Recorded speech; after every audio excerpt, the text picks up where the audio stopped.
Hello everyone, welcome back to Sana Kishore log. ನಾವಿವತ್ತು ಚಾಮುಂಡೇಶ್ವರಿ ದೇವಸ್ಥಾನಕ್ಕೆ ಹೋಗೋಣ ಅಂಥೇಳಿ ಬೆಳಗ್ಗೆನೇ ಎದ್ದು ಬೇಗ ಮನೆಯಲ್ಲೆಲ್ಲ ಪೂಜೆ ಮಾಡಿ ರೆಡಿಯಾಗಿದ್ದೀವಿ. ಅದು ಅಲ್ಲದೆ ನನಗೂ ಒಂದು ಸ್ವಲ್ಪ ಜ್ವರ ಕೂಡ ಬಂದ್ಬಿಟ್ಟಿತ್ತು. ಬಟ್ ಹೋಗಬೇಕು ಅಂತ ಅಂದ್ಕೊಂಡಿದ್ದೀವಿ, ಹೋಗಲೇಬೇಕು ಅಂಥೇಳಿ ರೆಡಿಯಾಗಿ ಹೋಗ್ತಾ ಇದ್ದೀನಿ. ಹಾಗೆ ನನ್ನ ಮೂಗ್ಬಟ್ಟು ಕೂಡ ಬಿದ್ದೋಗ್ಬಿಟ್ಟಿದೆ ಮನೆಯಲ್ಲೇ, ಎಲ್ಲಿ ಅಂತ ಸಿಗಲಿಲ್ಲ. ಕೊನೆ ಕ್ಲೀನ್ ಮಾಡುವಾಗ ಸಿಗುತ್ತೆ ಅಂದ್ಕೊಂಡೆ. ಇವಾಗ ಅದನ್ನು ಕೂಡ ತೊಗೋಬೇಕು.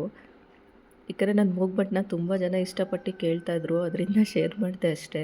ಇಲ್ಲಿಂದ ಹೊರಟ್ವಿ, ಮನೆಯಿಂದ ಹೊರಟು ಅಲ್ಲಿ ಅಮ್ಮ ಅಪ್ಪನೂ ಕೂಡ ಬಂದರು, ಹಾಗೆ ಚರಿನೂ ಕೂಡ ಬಂದರು. ಅವ್ರನ್ನೂ ಕೂಡ ಕರ್ಕೊಂಡು ಒಟ್ಟಿಗೆ ಕಾರಲ್ಲೇ ಹೋದ್ವಿ. ನಾವು ಹೋಗ್ತಾ ಇರೋದು ಗೌಡಗೆರೆ ಅಂತ ಬರುತ್ತೆ ನೋಡಿ, ಅದನ್ನು ಗೌಡನಗೆರೆ ಅಂತಲೂ ಕೂಡ ಕರೀತಾರಂತೆ, ಗೌಡಗೆರೆ ಅಂತಲೂ ಕೂಡ ಕರೀತಾರೆ ಅಂತ ಹೇಳಿದ್ರು. ನಾವು ಹೋಗ್ತಾ ಇರೋದು ಇದೇ ಫಸ್ಟ್ ಟೈಮು. ನಮ್ಮಮ್ಮ ಆಲ್ರೆಡಿ ತುಂಬ ಸಲ ಹೋಗಿದ್ದಾರೆ. ಅವರು ಕಂಟಿನ್ಯೂಸ್ ಹೋಗಿ ಅಲ್ಲಿ ಕಾಯಿ ಕಟ್ಟಿದ್ರೆ ತುಂಬ ಒಳ್ಳೆಯದು ಅಂತ ಅವರು ಹೋಗಿದ್ದಾರೆ. ನಾನಿವಾಗ ಫಸ್ಟ್ ಟೈಮ್ ಹೋಗಬೇಕು ಅಂತ ಹೇಳಿ, ಫಸ್ಟ್ ಟೈಮೇ ಹೋಗೋಕ್ಕಾಗಲಿಲ್ಲ ಅಂದರೆ ಜ್ವರ ಅಂತೇಳಿ ಮಿಸ್ ಆದರೆ ಪದೇ ಪದೇ ಅದೇ ಥರನೇ ಆಗ್ತಾ ಇರುತ್ತೆ. ಯಾಕೆಂದರೆ ಕೆಲವೊಂದು ಸಲ ಆಗಿದೆ, ನಾವೆಲ್ಲ ಹೋಗಬೇಕು ಅಂದ್ಕೊಂಡಿರ್ತೀವಿ, ಅದು ಒಂದು ಸಲ ಮಿಸ್ ಆದರೆ ಇನ್ನೊಂದು ಸಲ ಹೋಗುವಾಗಲೂ ಕೂಡ ಮಿಸ್ ಆಗುತ್ತೆ ಅಂಥೇಳಿ, ಹುಷಾರಿಲ್ಲ ಅಂದರೂ ಪರವಾಗಿಲ್ಲ ಹೋಗಲೇಬೇಕು ಅಂತ ಹೇಳಿ ಹೋದ್ವಿ. ಬೆಳಗ್ಗೆ ಬೇಗನೆ ಮನೆ ಬಿಟ್ಟಿದ್ದರಿಂದ, ಹಾಗೂ ಶನಿವಾರ ಆಗಿತ್ತಲ್ವ, ಅಂದರೆ ಬಿಡಿ ದಿನಗಳಲ್ಲಿ ಇಲ್ಲಿ ಸ್ವಲ್ಪ ಅಷ್ಟೊಂದು ರಶ್ ಇರಲ್ವಂತೆ.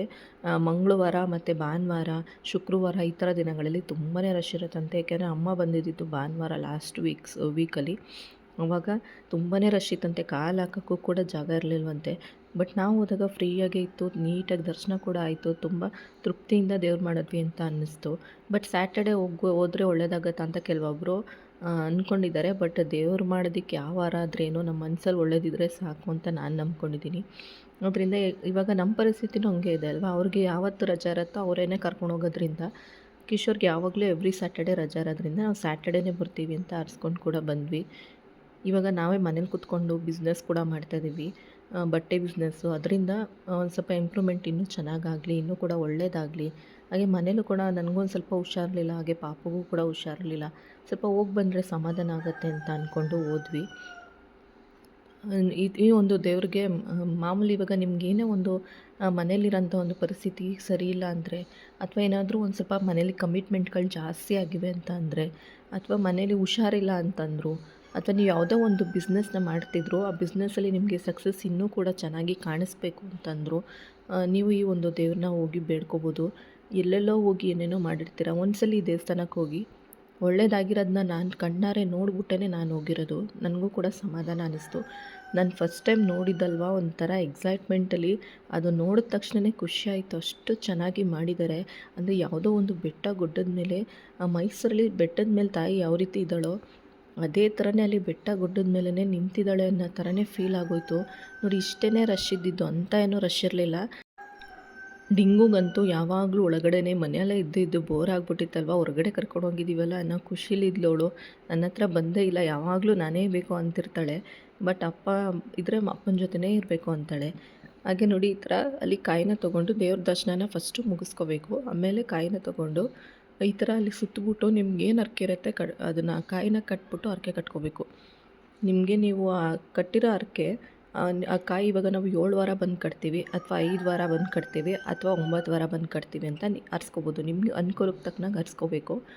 ಆಲ್ಮೋಸ್ಟ್ ಗೊತ್ತಿದೆ, ಬಟ್ ಕೆಲವೊಬ್ರು ಗೊತ್ತಿಲ್ಲ ಅನ್ನೋರಿಗೆ ಹೇಳ್ತಾ ಇದ್ದೀನಿ ಅಷ್ಟೇ.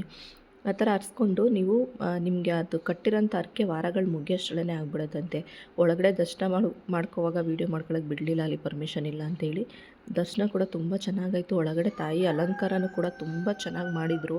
ಖುಷಿಯಾಯಿತು. ಚಾಮುಂಡೇಶ್ವರಿ ಅಂದರೆ ಮೈಸೂರಲ್ಲಿರೋರ್ಗಂತೂ ತುಂಬಾ ಇಷ್ಟ ಅಲ್ವಾ, ಅಲ್ಲೂ ಕೂಡ ಅಷ್ಟೇ ಫೀಲ್ ಆಯಿತು. ನೋಡಿ, ತಾಯಿ ನೋಡ್ತಿದ್ರೇ ಏನೋ ಒಂಥರ ಅಷ್ಟು ಚೆನ್ನಾಗಿ ಅನ್ನಿಸ್ತಿತ್ತು. ಅದು ಅಲ್ಲದೆ ಅಲ್ಲಿ ನೀರು ಕೂಡ ಬರ್ತಾರತ್ತಂತೆ, ಬಟ್ ಇವತ್ತೇನೋ ಆಫ್ ಮಾಡಿಬಿಟ್ಟಿದ್ರು ಅಂತ ಹೇಳಿದ್ರು. ಅಕ್ಕಪಕ್ಕ ಬೆಟ್ಟ ಗುಡ್ಡಗಳ ಥರ ಒಂಥರ ಚೆನ್ನಾಗಿ ಮಾಡಿದ್ದಾರೆ. ಜಿಂಕೆ, ಹಾಗೆ ಹುಲಿ, ಸಿಂಹ, ಹಾಗೆ ಗುಹೆ ಥರನೂ ಕೂಡ ಇದೆ. ಗುಹೆ ಒಳಗಡೆ ನೀವು ಹೋಗಬೇಕು ಅಂತಂದರೆ ಅಲ್ಲಿ 25 ರೂಪಾಯಿ ಟಿಕೆಟ್ ಆಗುತ್ತೆ. ಒಳಗಡೆಯಿಂದನೂ ಕೂಡ ಹೋಗಿ ತಾಯಿ ದರ್ಶನ ಮಾಡ್ಬೋದು. ಆ ಒಂದು ಇದು ಕೂಡ ಇಟ್ಟಿದ್ದಾರೆ ಅಲ್ಲಿ. ಈ ರೀತಿ ಕಾಯಿನ ತೊಗೊಂಡು ಇಲ್ಲಿ ತಾಯಿ ಪಾದದ ಹತ್ರ ಈ ಥರ ಪೂಜಾರಿ ಇರ್ತಾರೆ, ಅಲ್ಲಿ ಕೊಟ್ಟು ಅವರನ್ನೇ ಕೈ ಮುಗ್ದು ಕೊಡ್ತಾರೆ. ನಾವು ಬಂದು ಹರಿಸ್ಕೊಂಡು, ಕೆಳಗಡೆನೂ ಕೂಡ ದೇವ್ರದ್ದು ವಿಗ್ರಹ ಇಟ್ಟಿದ್ದಾರೆ ಒಂದು, ಅಲ್ಲಿ ಕೈ ಮುಕ್ಕೊಂಡು ನಾವು ನಮ್ಮ ಕೈಲಿ ಏನಾಗುತ್ತೋ ಅದನ್ನು ಹರಿಸ್ಕೋಬೋದು. ಅಥವಾ ಈ ಥರ 7 ವಾರ ಬರ್ತೀನಿ ಅಥವಾ 5 ವಾರ ಬರ್ತೀನಿ, ಬಂದು ಕಾಯಿ ಕಟ್ತೀನಿ ಅಂತಲೂ ಕೂಡ ಹರಿಸ್ಕೋಬೋದು. ಈ ರೀತಿ ಹರಿಸ್ಕೊಂಡು ಕೈ ಮುಕ್ಕೊಂಡು ಬರಬೇಕು ಅಂತ ಹೇಳಿದರು ಅಂತೇಳಿ ನಾವು ಕೂಡ ಕೇಳಿಕೊಂಡು ಬಂದ್ವಿ. ಹಾಗೆ ನನಗೆ ಕಣ್ಣಾರೆ ಅಲ್ಲಿ ಹೋಗಿ ಒಳ್ಳೆಯವರಾಗಿರೋದನ್ನ ನೋಡ್ಬಿಟ್ಟೇ ನಾನು ಹೋಗಿರೋದು.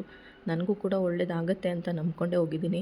ಹಾಗೆ ನನ್ನ ಸಬ್ಸ್ಕ್ರೈಬ್ಸ್ ಆಗಿರ್ಬೋದು, ವ್ಯೂವರ್ಸ್ ಆಗಿರ್ಬೋದು, ಎಲ್ಲರಿಗೂ ಕೂಡ ತಾಯಿ ಚಾಮುಂಡೇಶ್ವರಿ ಒಳ್ಳೇದು ಮಾಡಲಿ ಅಂತಲೇ ಕೇಳ್ಕೊತೀನಿ. ಅದಾದಮೇಲೆ ಇಲ್ಲಿ ಅದರ ಪಕ್ಕದಲ್ಲೇ ಬಸವನ ಗುಡಿ ಅಂದರೆ ಬಸವನ ಸನ್ನಿಧಿ ಅಂತ ಇದೆ. ಅಲ್ಲೋದ್ರೆ ಈ ಥರ ಬಸವ ಏನಾದರೂ ಒಂದು ನಾವು ಹರಕೆನ ಕಟ್ಕೊಳೋದಾಗುತ್ತೋ ಇಲ್ವೋ ಅಂತ ಬಲಗಾಲು ಕೊಟ್ಟಿನೇ ಹೇಳ್ಬಿಡುತ್ತೆ. ಅದು ನೋಡಿ ನನಗೆ ಆಶ್ಚರ್ಯ ಆಯಿತು. ನಾನು ಕೂಡ ಒಂದು ವಿಡಿಯೋ ತೊಗೊಳ್ಳೋಣ ಅಂತೇಳಿ ತೊಗೊಂಡೆ. ಅದೆಲ್ಲ ಹರಕೆ ಎಲ್ಲ ಕಟ್ಟಾದಮೇಲೆ ಇಲ್ಲಿಗೆ ಬರಬೇಕು. ಅಂದರೆ ಕಿಶೋರ್ ಕೈಲಿ ಹರಕೆ ಕಟ್ಟಿಸ್ದೆ. ಏನಕ್ಕೆ ಅಂತ ಹೇಳಿದ್ರೆ ನಾವು ವಾರ ವಾರ ಹೋಗೋಕ್ಕಾಗಲ್ಲ ಅಲ್ವಾ ಹೆಣ್ಮಕ್ಳು ಅಂಥೇಳಿ. ಅದು ಅಲ್ಲದೆ ಪಾಪು ಇರೋದ್ರಿಂದ ಕೆಲವೊಂದು ಸಲ ವಾರ ವಾರ ಹೋಗ್ತೀವಿ ಅಂದರೆ ಆಗಲ್ಲ ಅಂದ್ಬಿಟ್ಟು ನನ್ನ ಕೈಲಿ ಯಾವಾಗ ಅನುಕೂಲ ಇರುತ್ತೋ ಅವಾಗ ಬರ್ತೀನಿ ತಾಯಿ. 9 ವಾರನೇ ಬರ್ತೀನಿ. ನಾನು ಬರೋಕ್ಕಾಗದೇ ಇರೋ ಟೈಮಲ್ಲಿ ನನ್ನ ಗಂಡ ಬಂದು ಕಟ್ಬಿಟ್ಟು ಬರ್ತಾರೆ ಅಂತ ಅವ್ರ ಕೈಲೇ ಕಟ್ಟಿಸ್ಬಿಟ್ಟು ಹರಕೆನ ಕಟ್ಕೊಂಡೆ. ನೀವು ಕೂಡ ಅದೇ ಥರನೇ ಮಾಡ್ಕೋಬೋದು. ಈ ರೀತಿ ಮಾಡಿ ಕೊನೆಗೆ ಇದೆಲ್ಲ ಮುಗಿಸ್ಕೊಂಡಾದ್ಮೇಲೆ ಈ ಥರ ಉಪ್ಪು ಮತ್ತು ಗಂಧದ ಕಡ್ಡಿ ಕರ್ಪೂರನ ಅಲ್ಲಿ ಮಾರ್ತಿರ್ತಾರೆ. ಅದು ಒಂದು 30 ರುಪೀಸು. ಅದನ್ನ ತೊಗೊಬಂದು ಈಗ ಋಣಬಾಧೆ ಕಮ್ಮಿ ಆಗಲಿ ಅಂದರೆ ಸಾಲ ಕಮ್ಮಿ ಆಗಲಿ ಅಂತ ಹೇಳಿ ಈ ಒಂದು ಪೂಜೆನ ಮಾಡೋದು. ಅದು ಅಲ್ಲದೆ ಫಸ್ಟ್ ಆಫ್ ಆಲ್ ಇದನ್ನು ಹೆಣ್ಮಕ್ಳು ಮಾಡಿದ್ರೆ ತುಂಬ ಒಳ್ಳೆಯದು ಅಂತ ಹೇಳಿದ್ರು ಅಂತ ನಾನು ಮತ್ತು ಅಮ್ಮ ಇಬ್ಬರು ಕೂಡ ಮಾಡಿದ್ವಿ. ಏನಿಲ್ಲ, ಅಲ್ಲೇ ಉಪ್ಪು, ಗಂಧದ ಕಡ್ಡಿ ಮತ್ತು ಕರ್ಪೂರ ಕೊಟ್ಟಿರ್ತಾರೆ. ಅದನ್ನು ಹಸ್ಬಿಟ್ಟು ಗಂಧದ ಕಡ್ಡಿ ಬೆಳಗ್ಗೆ ತಾಯಿನ ಕೇಳಿಕೊಂಡು ಉಪ್ಪನ್ನ ಅಲ್ಲಿ ಸುರಿದ್ಬಿಟ್ಟು ಕೈ ಮುಕ್ಕೊಂಡು ಬರೋದು ಅಷ್ಟೇ. ಈ ಒಂದು ಪೂಜೆನೂ ಕೂಡ ಮುಗಿಸ್ಕೊಂಡು ಕಂಪ್ಲೀಟಾಗಿ ಎಲ್ಲ ಪೂಜೆಗಳನ್ನೂ ಕೂಡ ಮುಗಿಸಿದ್ವಿ. ಆಮೇಲೆ ಬೆಲ್ಲದಿಂದನೂ ಕೂಡ ಆರತಿ ಮಾಡೋರು ಮಾಡ್ತಾಯಿದ್ರು. ಬಟ್ ನಾವು ಉಪ್ಪದ್ದು ಮಾತ್ರ ಮುಗಿಸ್ಕೊಂಡು ನೋಡಿ. ಇದನ್ನೇ ನಾನು ಹೇಳಿದ್ದು, ಗುಹೆ ಥರ ಇಲ್ಲಿ ಒಳಗಡೆ ಹೋಗೋಕ್ಕೂ ಕೂಡ ಎಂಟ್ರಿ ಇರುತ್ತೆ. ತಾಯಿ ದರ್ಶನ ಕೂಡ ಮಾಡ್ಕೊಬರ್ಬೋದು. ಆದರೆ 25 ರೂಪಾಯಿ ಟಿಕೆಟ್ ಆಗುತ್ತೆ. ನೋಡಿ ಎಷ್ಟು ಚೆನ್ನಾಗಿ ಮಾಡಿದ್ದಾರೆ ಅಂತ. ಜಿಂಕೆ, ಹುಲಿ, ಸಿಂಹ ಯಾವ ಥರ ಸೇಮ್ ಒಂದು ಕಾಡು ಥರನೇ ತುಂಬ ಚೆನ್ನಾಗಿ ಮಾಡಿದ್ದಾರೆ. ಅದಾದಮೇಲೆ ಅಲ್ಲಿಂದ ಒಂದು ಸ್ವಲ್ಪ ಹಿಂದೆ ಬಂದರೆ ಅಲ್ಲಿ ಊಟಕ್ಕೆ ಅಂತೇಳಿ ಮಾಡಿದ್ದಾರೆ. ತುಂಬ ಚೆನ್ನಾಗಿ ಅನುಕೂಲ ಮಾಡಿಕೊಟ್ಟಿದ್ದಾರೆ. ಅಲ್ಲಿ ಎಷ್ಟು ಜನ ಬೇಕಾದರೂ ಊಟ ಮಾಡ್ಬೋದು. ಊಟನೂ ಕೂಡ ತುಂಬ ಚೆನ್ನಾಗಿತ್ತು. ಊಟಕ್ಕೆ ಪಲ್ಯ, ಪಾಯಸ, ಹಾಗೆ ಬಾತು, ಅನ್ನ, ಸಾಂಬಾರು ಈ ಥರ ಮಾಡಿದರು. ತಟ್ಟೆಗಳನ್ನೂ ಕೂಡ ಅಷ್ಟೇ ಅಲ್ಲೇ ಇಟ್ಟಿರ್ತಾರೆ. ನಾವು ತೊಳ್ಕೊಂಡು ಊಟ ಮಾಡಿಕೊಂಡು ತಿರ್ಗಾ ನಾವೇ ತಟ್ಟೆಗಳನ್ನ ನೀಟಾಗಿ ತೊಳೆದು ಇಡಬೇಕು. ಇನ್ನೊಬ್ಬರು ಅದನ್ನು ಯೂಸ್ ಮಾಡ್ತಾರೆ ಅಲ್ವಾ, ಆದ್ದರಿಂದ ತುಂಬ ಚೆನ್ನಾಗಿ ಅನುಕೂಲ ಮಾಡಿದ್ದಾರೆ. ನೀವು ಕೂಡ ಅಲ್ಲಿ ಅನ್ನದಾನಕ್ಕೆ ಏನಾದ್ರು ಕೊಡ್ತೀವಿ ಅನ್ನೋರು ನಿಮ್ಮ ಕೈಲಾದಷ್ಟು ದುಡ್ಡನ್ನ ಕೊಡ್ಬೋದು. ಅಂದರೆ 50 ಕೊಡ್ತೀವಿ ಅನ್ನೋರು ಕೂಡ ಕೊಡ್ಬೋದು, ಅಥವಾ 100 ಕೊಡ್ತೀವಿ ಅನ್ನೋರು ಕೂಡ ಕೊಡ್ಬೋದು, ಅಥವಾ 1000 ಕೊಡ್ತೀವಿ ಅನ್ನೋರು ಕೂಡ ಕೊಡ್ಬೋದು.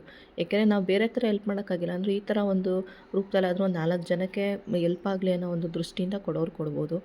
ಈ ಒಂದು ಅನುಕೂಲನಿತ್ತು. ನಾವು ಕೂಡ ಒಂದು ಸ್ವಲ್ಪ ಅಮೌಂಟ್ನ ಕೊಟ್ಬಿಟ್ಟು ಕೈ ಮುಕ್ಕೊಂಡು ಕೂಡ ಬಂದ್ವಿ.